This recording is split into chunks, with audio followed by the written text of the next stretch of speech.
Telupit. Sekarang ni kita di apa Pekan Telupit. Alah lambat cakap.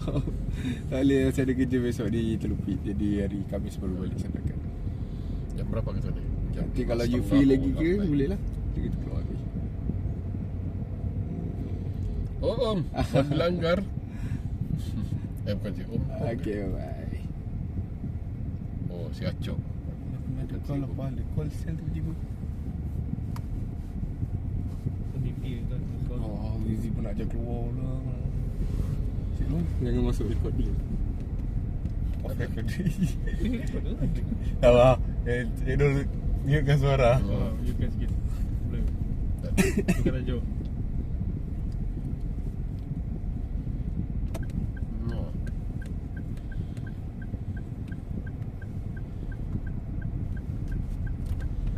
Ah, 10 tahun akan datang kan. Pekan Telupit ni maju lagi lah. Janganlah begini saya. Sebab aku datang dulu tiada apa-apa di sini ni. Kosong tuan. Ini ada rumah-rumah kontrak ya nih. Kami serubu dulu. Tempat-tempat apa namanya, rumah-rumah yang kongsi-kongsi sini. Ada sudah kan gajah belang-belang. Itu dah. Gajah belang-belang besi. Di Sarawak Gajah ada belang-belang. burung ni, burung kenyalang besi. Di sini ada. Warna bidang. Oh. Nah, kau gajahnya nanti aku nak ambil gambarnya ni. Berdiri di tengah. Kata kita.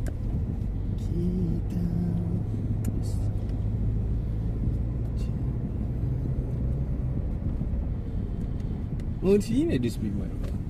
Ayam tu Spimat ni. Ya, tu ada. Itulah tu. Tapi sana tadi ada juga kan, tapi mahal sikit. Bukan, dia tak ada jenis spray. Alamaknya ni. Ada yang Jadi mau roll beli. tu. Okay. Dah beli tadi. Dah beli. Kita tak tahu mana kita pergi Spimat je. Okay. Sebelum ni saya tak pernah perasan situ ada Spimat.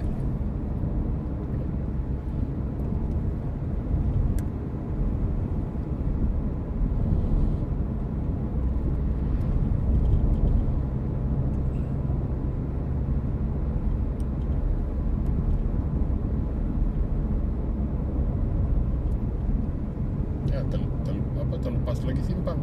Selalu sangat terlepas simpang.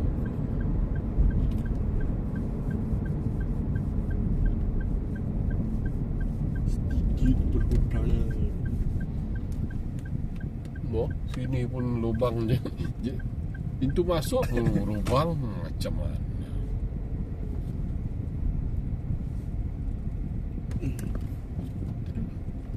Memang tak ada orang dalam.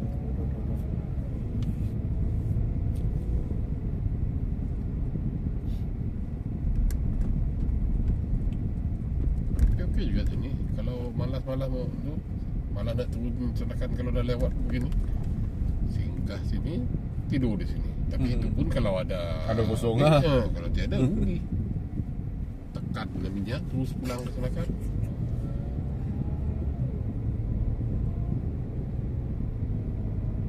Tu kan ramai juga orang. Ini je lah facilities awam yang boleh kita pakai.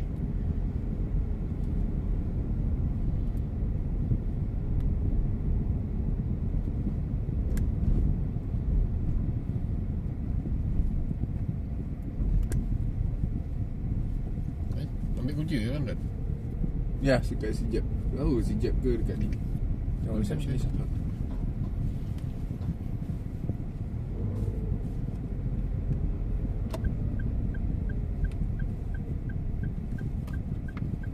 Kalau sini okey. Duduk di sini je pun okey. Sini tak ada tiga katil kan? Betul kan? Apa? Sini kan.